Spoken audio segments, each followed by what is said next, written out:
যা লড়াইটা করে তোমার জন্য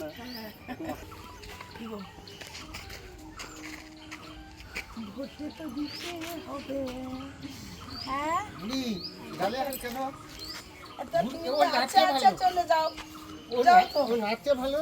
হ্যাঁ বাবা একটু নাচ দেখাও, আসো আসো একটু ওঠা ওঠা না তুমি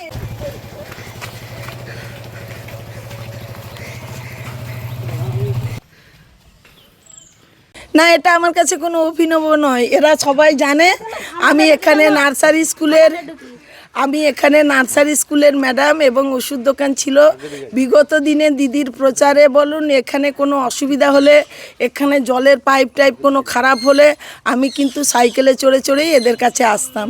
আমি এখন হয়তো একটু কম হয়েছে, কিন্তু গ্রামবাসী থেকে পাড়া থেকে সবাই জানে আমি এভাবেই সাইকেলে করে আমি প্রচারে বেরোই। সবুজ সাথীর সাইকেল নিয়ে বেরিয়েছেন প্রচারে, কি বলবেন? সবুজ সাথী হচ্ছে একটা এমনই জিনিস যেটা থেকে মানে পুরো জায়গা আমাদের রাজ্য জুড়ে চলছে। আজকে ছাত্র ছাত্রী সবাই হয়েছে, সেই জন্য আমি দেখাতে চাইছি যে দিদির জিনিস, দিদির ছোঁয়া, দিদির আশীর্বাদ বাংলা জুড়ে রয়েছে, এখানেও আছে।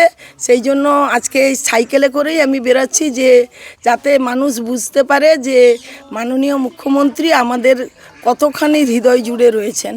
এই বয়সে সাইকেল চালানো তো আপনার কাছে একটা মুশকিল ব্যাপার।